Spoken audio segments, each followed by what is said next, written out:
Okay, everyone, so we're going to talk about the properties of real numbers. So first of all, real numbers are commutative when we're talking about addition and multiplication. And what that means is, for instance, if I'm adding two numbers, a plus b, I can swap them around and the value is going to stay the same. So a plus b is going to be equal to b plus a. Same thing with multiplication. If I have a times b, that's also equal to b times a. They have the same value. They're equivalent expressions. Multiplication and addition are also associative, which is talking more about the order in which you add or multiply together. So if I have a plus b plus c, I have to add two of them first. So if I add b plus c first and then I add on a, that's going to be equivalent to if I take a plus b and then I add on c. Same thing with multiplication. If I have a times b times c and I multiply b and c and then I multiply in a, that's going to be the same thing as if I multiply a and b and then I multiply in c.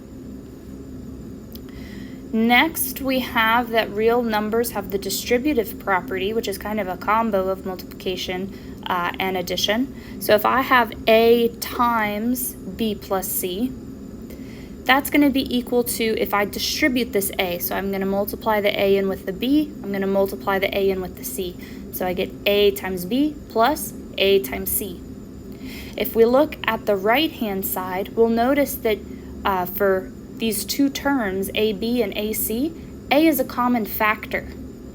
And so what I can do is I can pull out that common factor, so this A, and I can pull it out and basically go to A times B plus C. So we'll use it throughout the course. We'll use it going both ways. So we won't always be distributing. Sometimes we'll be factoring things. And again, they're equivalent expressions. And then we have the additive inverse. So if I have some real number a, and I take the negative of that number, these are going to be called additive inverses, and when we add them together, we'll get 0. We also have the multiplicative inverse, which is also called the reciprocal.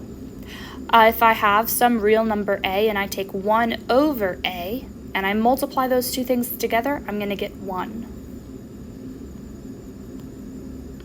So just like I said, 1 over a is called the reciprocal of a. That's the multiplicative inverse. So for example, if I had a is equal to 5/3, the reciprocal of a would be 1 over 5 over 3.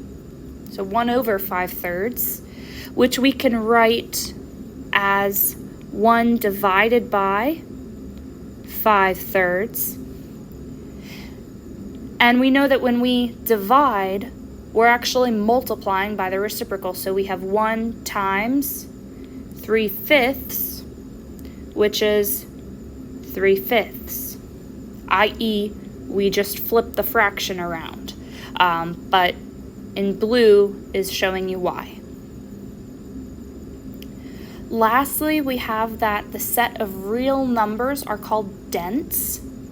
That means that between any 2 points or any 2 numbers, we have another real number. So if I think about on a number line and I take 2 numbers, I'm like, this is a real number A and this is my second real number B, I'm guaranteed that so long as A isn't equal to B, I'm guaranteed that there is another number C in between them. And if I look between A and C, there will be another number between there, and another number in between there, and another number in between there.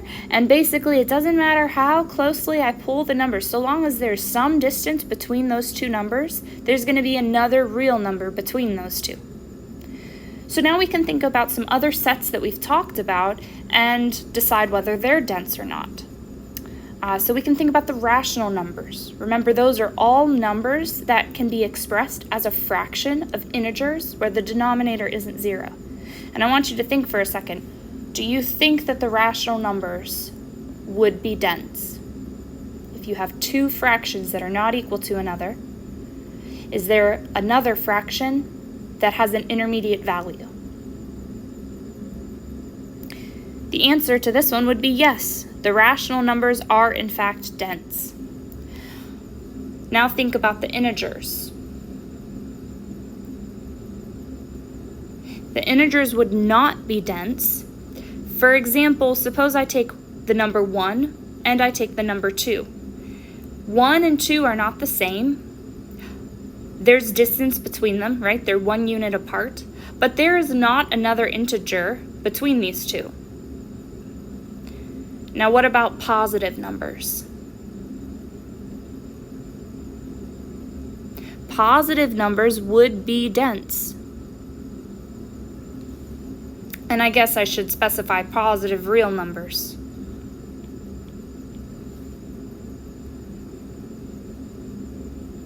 And the reasoning that the positive real numbers are going to be dense is basically the same reasoning as why the set of real numbers are dense. We're basically just taking half of that set.